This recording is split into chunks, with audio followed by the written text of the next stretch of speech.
Russia has recently significantly strengthened cooperation with a number of Central African countries, primarily in the military-technical sphere. Not so long ago, these states were under the close care of the West, and now we are talking about the creation of Russian military bases in them. Which states are we talking about? Why do they need Russian military specialists? And what is the interest of our country here? Let's figure it out. A number of African countries have recently formed a request for a common defensive alliance: Mali, Niger, Burkina Faso, and for strengthening relations with Russia and other sympathetic countries. In the states that have embarked on the path of a new stage in the fight against neocolonialism, this is called the search for new ways of development and cooperation. There are not many of these paths, and many of them lead to Moscow. Cooperation is based on mutual benefit and interest. Before our eyes, three countries of the Black Continent, the Sahel region, the Central African Republic, Niger, and Burkina Faso are becoming key points of promotion of Russian interests and influence in Africa. A recent example of such interaction was the arrival of Russian military specialists in Niger in mid-April. The purpose of the arrival is to train local forces in the fight against terrorism. As stated by a Russian specialist who arrived in Niger, I quote,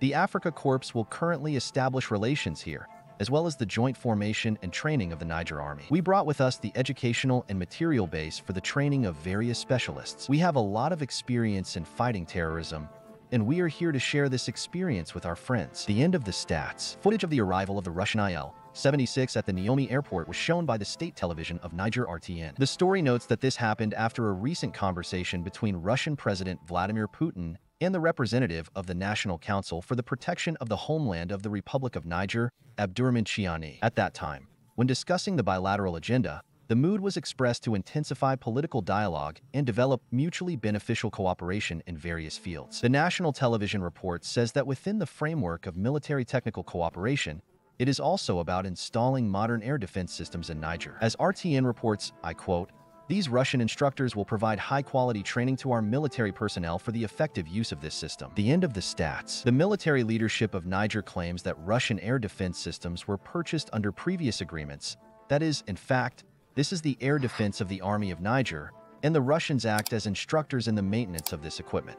It is possible that we are facing a clear implementation of the agreements reached not so long ago by Moscow and Niger. Last December, Russian Deputy Defense Minister Yunusbek Ivkarov visited Niger, where he held talks with the country's military leadership. And in January, a representative delegation of Niger, headed by Prime Minister Ali Zain, visited Moscow and was received, among other things, by the Russian Foreign Ministry and the Ministry of Defense. The main political issue of Zain's visit was the restoration of the Russian embassy in Niamey, which was closed for technical reasons in 1995.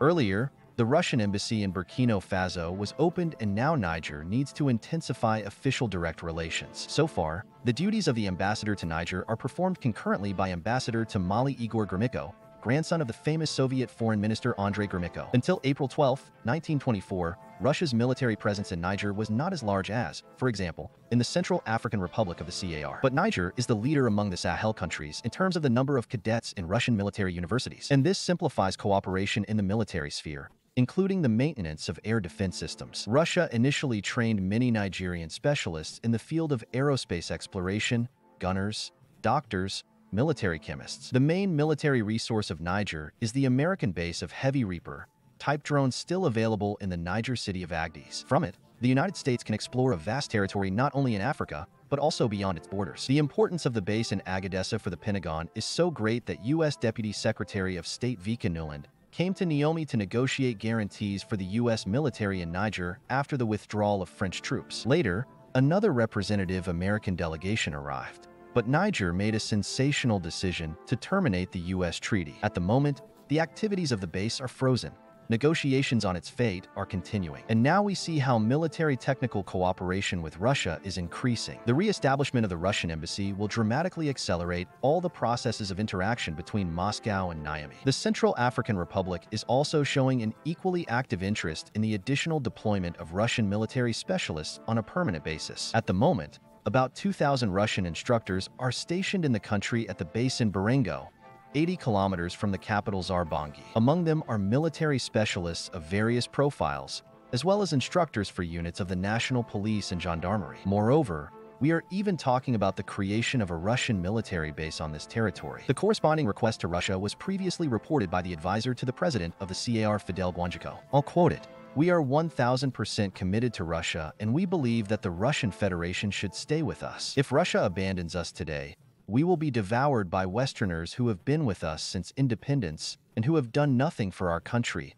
Huang Jiko said. The interest in such a database was also confirmed by the CAR ambassador in Moscow, Leon Dodonopinagas. I'll quote it.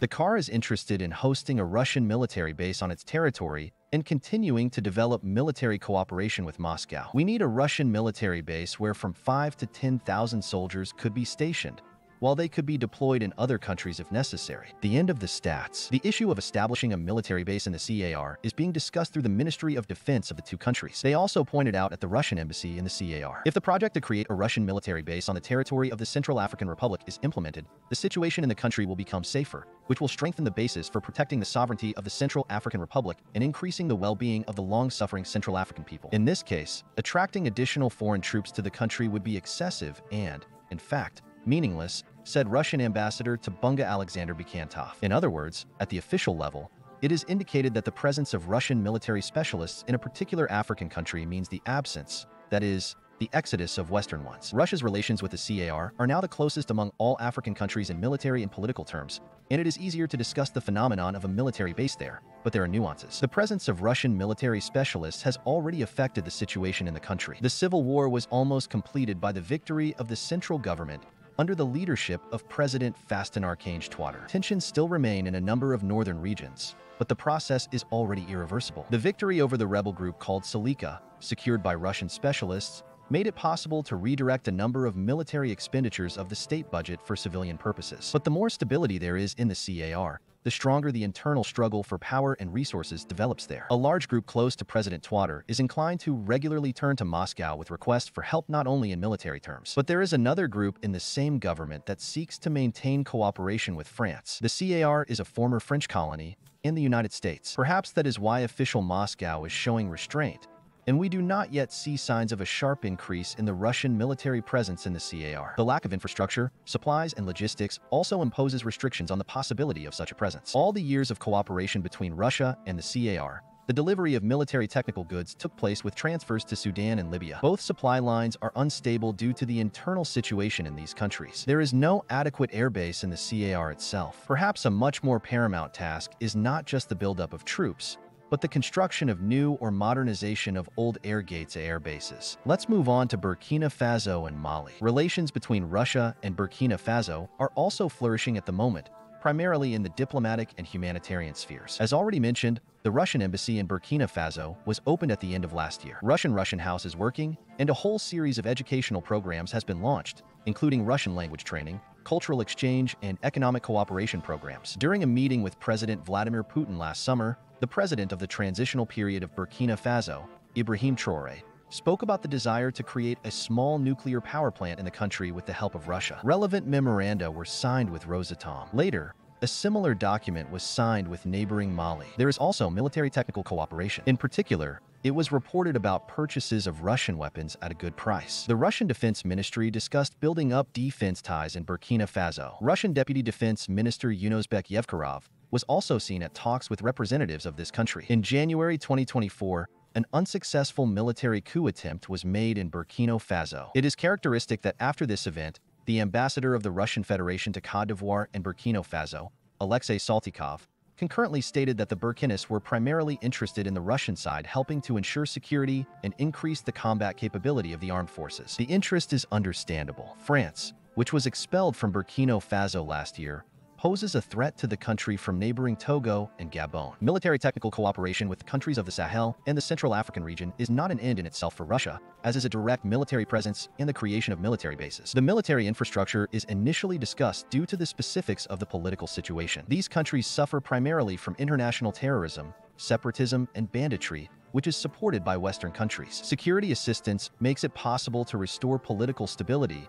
and provide conditions for cooperation and a full-fledged revival of these countries. For an entire group of African states, Russia has become a reliable partner, more attractive than France or even the United States. Moscow's interests are also quite obvious. Russia and the African states are united by the common values of the struggle against Western neocolonialism and imperialism, the defense of sovereignty, and the right to vote in the international arena. This unity is reinforced by mutually beneficial trade and cooperation in the extraction of key resources, uranium and gold. All this, in turn, is one of the parts of Moscow's building fair and equal relations with the international community and, first of all, with the countries of the Global South.